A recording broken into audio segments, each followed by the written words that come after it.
Hello and welcome to another episode of FAQ Mondays. I am your host, Fluff. I got my iPad Doom loaded up with some questions. If you have your own question that you would like to see on a future episode, leave it down below in the comments. And while you're down there, please consider clicking that subscribe button or grabbing a shirt to further support what I'm doing over here. Let's jump into it, shall we? Taylor Hooper asks, if you could see any one artist who died before you were born perform live, who would it be and why?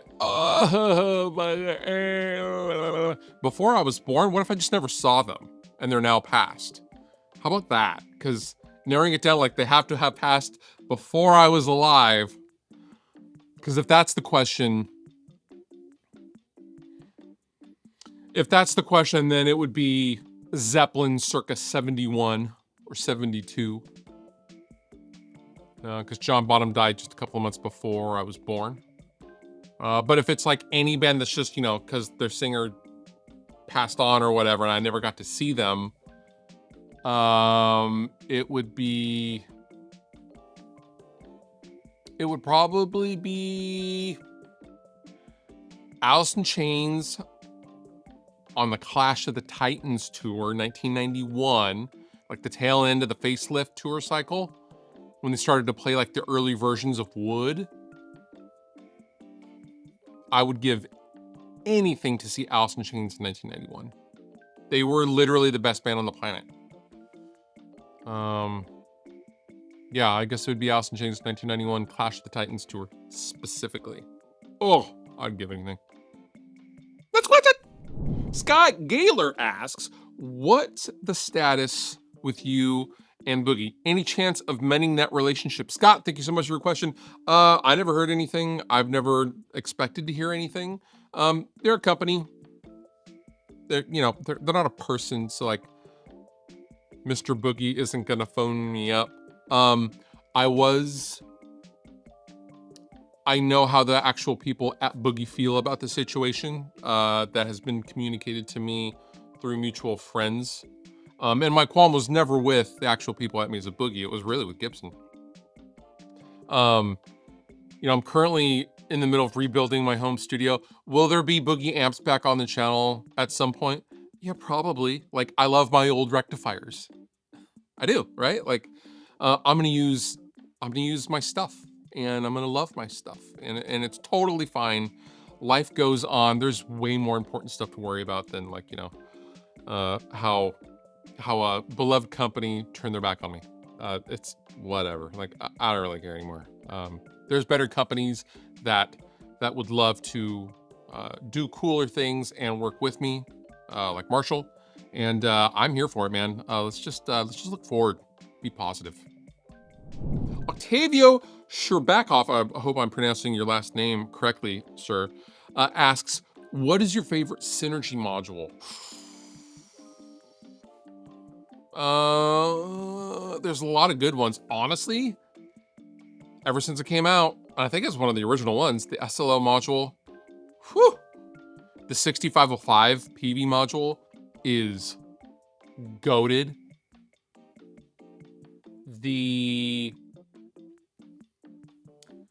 What's some of the other ones? There's a lot of really, really good ones. The Ultra Lead, the Fryette stuff, the Bogner Uberschall is really good. I think if I had to pick two of my favorites, it would still be the SLO and the 6505. They're just fantastic.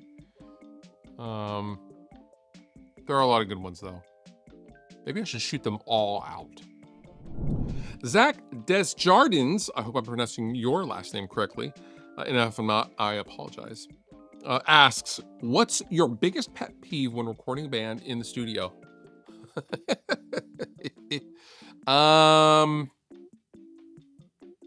When you're in a studio situation, everyone is being vulnerable and creative, and not all ideas work.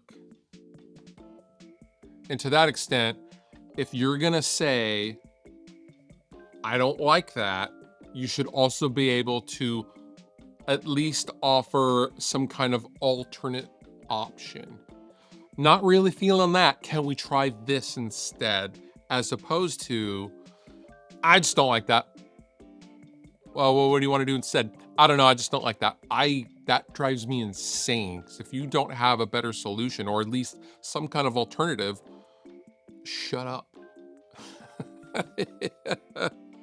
um, in context, when it's actually happening, you're just like, dog, we're trying to bang this out and really hash out kind of what the song is gonna sound like.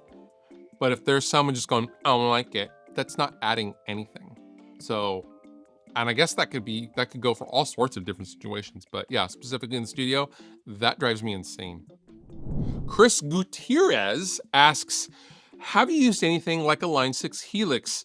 If so, what's your experience gigging, jamming with a band with a modeler like that? Would you recommend something like that for home use? Chris, thank you so much for your question.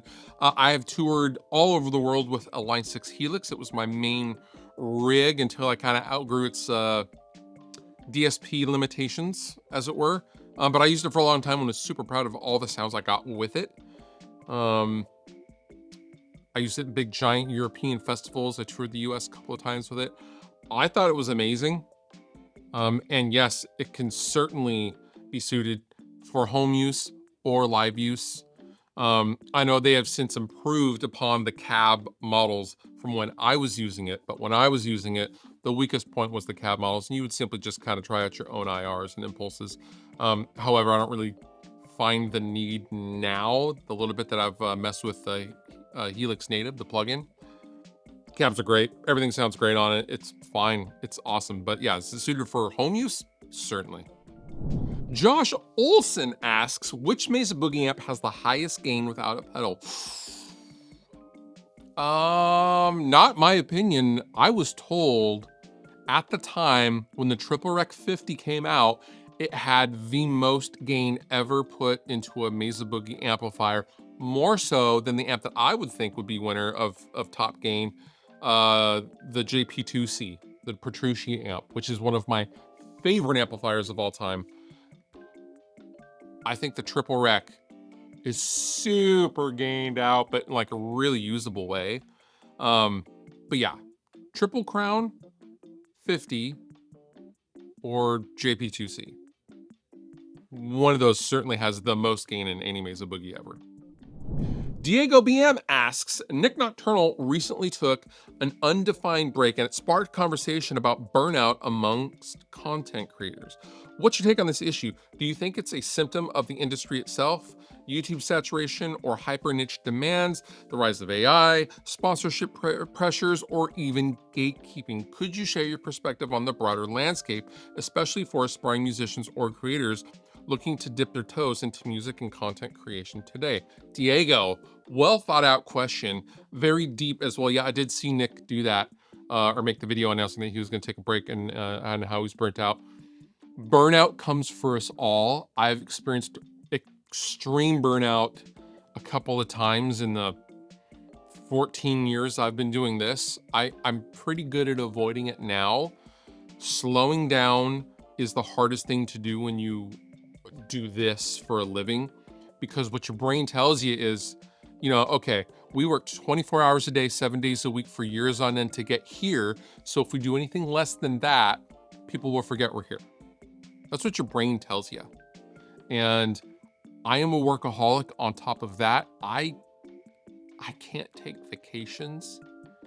I don't like vacations. I'm going to try in September. Going to Hawaii in September. I'm going to try to take a vacation. But the creator world really tunes everyone to, got to be in the algorithm. You got to stay in the algorithm.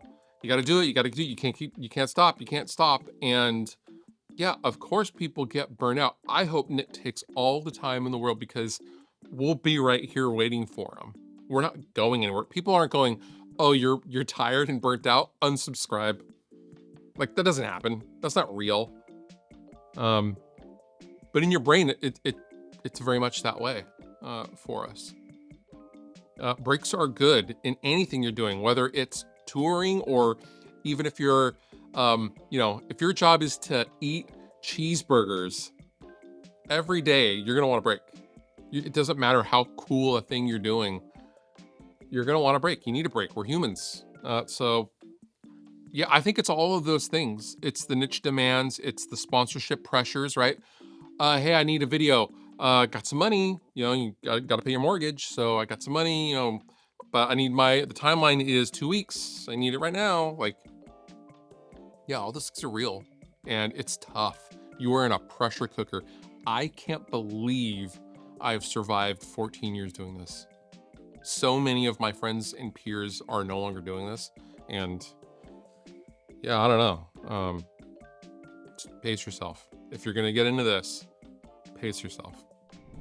Austin Jones asks, on a smaller budget for recording basic content, is it better to go digital quad cortex or throw a mic on a massive giant Mesa Boogie half stack that shakes the foundation of your home? Austin, fantastic question.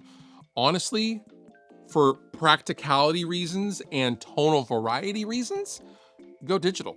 Digital is so good now. Now, there is something to be said about option paralysis and analysis fatigue of deep diving all the menus and all the optional, microphones and all that kind of stuff. And when you are presented with limitations and boundaries on a 3-channel amplifier, for example, that really makes you work for it. And it's cool and it can be really rewarding when it works out well. However, if you're just starting out and are on a budget, digital is the only way to go. Tube amps are a luxury that are afforded by a few people, myself included. I love my amplifiers and I will always use them. However, digital's sick. Digital's super sick right now.